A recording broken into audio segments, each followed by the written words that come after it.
Hi, good morning. We want to see halakha today in the Shulchan Aruch in Siman Kuf Chav Dalet in Halacha Chei. When is one obligated to say Baruch Hu uVaruch Shemo? In order to be able to say Baruch Hu uVaruch Shemo, we're going to go back to yesterday's class of the importance of paying attention to every single bracha, especially in the Shemona Esrei, in the repetition of the Shemona Esrei. The Shulchan Aruch states, Al kol bracha sh'adam shumeya b'chol makom, Rabotai. Somebody asked me a question, Rabbi, how is it possible? Everybody knows that when it comes to answering Amen, everybody's quick to jump and say Amen. But when it comes to Baruch Hu uVaruch Shemo, not a lot of people answer it, because they think it's not an obligation. The Shulchan Aruch says that on every bracha, or on any bracha that you hear in any place, Omer Baruch Hu uVaruch Shemo, you have to say Baruch Hu uVaruch Shemo. The Shulchan Aruch, however, does mention, Rabotai, that when you are in the middle of Pesukei de Zimra, you're not allowed to answer Baruch Hu uVaruch Shemo, or in the middle of the Berachot of the Kriya Shema, needless to say in the Kriya Shema itself. Or if you are being taken out with the bracha, say you are listening to somebody doing Kiddush, or Hamotzi, or the blowing of the shofar, or the reading of the Megillah, any bracha that where you are fulfilling your obligation with them, you are not allowed to say Baruch Hu uVaruch Shemo. However, Rabotai, there's a very big machloket. What happens if you did say Baruch Hu uVaruch Shemo while you were being taken out with your obligation with the other person? Do you have to go back and repeat the bracha? Because we know the halacha states the Shomei Keoneh. When I'm saying the bracha and I'm having you in mind, it's as if you're saying it. Nobody says the bracha Baruch Ata Hashem Baruch Hu uVaruch Shemo Elokeinu Melech Olam. Nobody continues like that. So Rabotai, bottom line is going to be halakha l'maseh bida'avad. If you did say Baruch Hu uVaruch Shemo, after the fact we're going to tell you don't have to go back and repeat the bracha. Just to mention something very important, there's a pasuk in Sefer Devarim in Perek Lamed Gimel pasuk Gimel. It says over there, Ki Shem Hashem Ekra, when I'm going to call out to Hashem's name, Havu Gadol Eloheinu, give glory to Hashem. Now listen to this very carefully. How can one give glory to Hashem? By saying Baruch Hu uVaruch Shemo. When I call out to Hashem's name, when I say Baruch Ata Hashem, come and give glory to Hashem. How? By saying Baruch Hu uVaruch Shemo. The Mishnah goes on to explain, why is it when you have a tzaddik that died, what do we say, Mr. Isaac? Zecher tzaddik levaracha, correct? We say, may the righteousness of the person be remembered for good, correct? For a blessing. Rabotai, in a similar fashion, there's nobody more righteous than Hashem. That's why we have an obligation to say Baruch Hu uVaruch Shemo anytime you hear a bracha.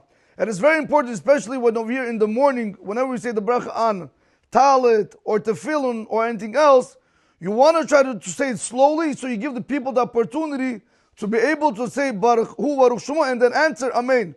You have to imagine for yourself for a second. If I have to say Shahakol, correct? And I'm saying Baruch Ata Hashem, by the time you say Baruch Hu uVaruch Shemo, you don't get an opportunity to be able to answer Amen correctly. We'll see that B'lineder later on sometime regarding an orphaned Amen, Chas v'Shalom, which is very dangerous. Musar for the day.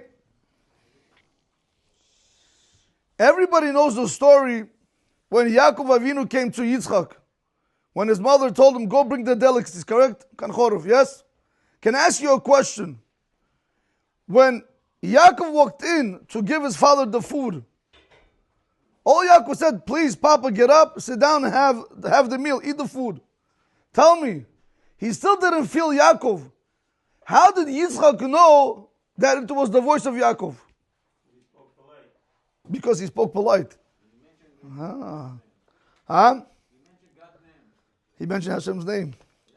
He said, God gave me the Qurban fast. Okay. How come you came so fast?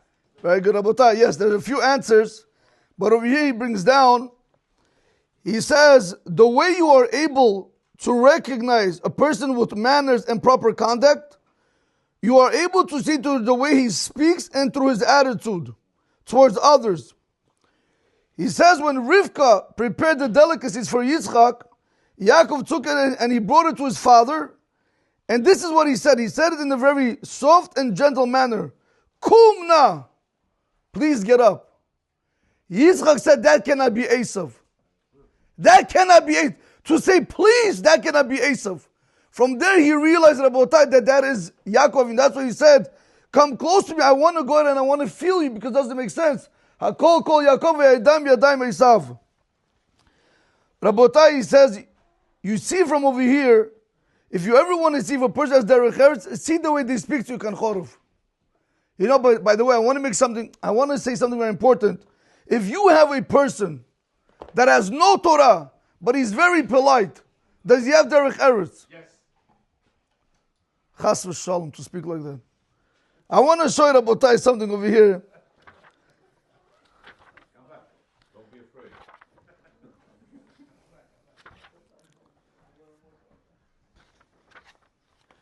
Rabotai, Rabbeinu Abba Shaul brings down, he says, there is a Masechet Kala Rabati, Perik Aleph. He says, Chas v'shalom, to say that a person who has no Torah and he has derech eretz, Chas v'shalom, to say that it's impossible. He's mizuyav, he's a faker. You know how you know kan chorov?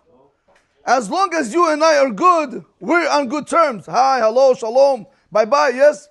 But the day, Chas v'shalom, that either I screw you or you screw me, that's where everything goes, all Gehenom breaks loose. You agree with me or not? Agree. You have husband and wife, 30 years married, something goes wrong, she goes after his money. What happened? Where's the derech eretz? What happened? No Torah. Rabotai, listen what it says in Masechet Kala. I disagree. You could disagree with whatever you want. You have to be careful. Be very careful, because you're disagreeing with the Gemara. Anybody who disagrees with anything what Chazal say is chas v'shalom, emin and apikoros. Chas v'shalom. Rabotai, he says, Kol mi she'en haTorah overet al piv. Anybody who does not have Torah that goes through his mouth, he doesn't speak words of Torah, and bo derech eretz, he does not have derech eretz. Impossible, kan chorov. In order to have derech eretz, you have to have Torah. If you have no Torah, you have no derech eretz. Let me ask you a question, Rabotai, who had more derech eretz than the Germans? How polite, very nice, they spoke nice. You know, everything by them is to perfection, the best cars, Germany, everything Germany. In the end, what did they do to the Jewish people? Rabotai, when there's no Torah, there's no derech eretz. Baruch Adonai Olam, Amen, Amen.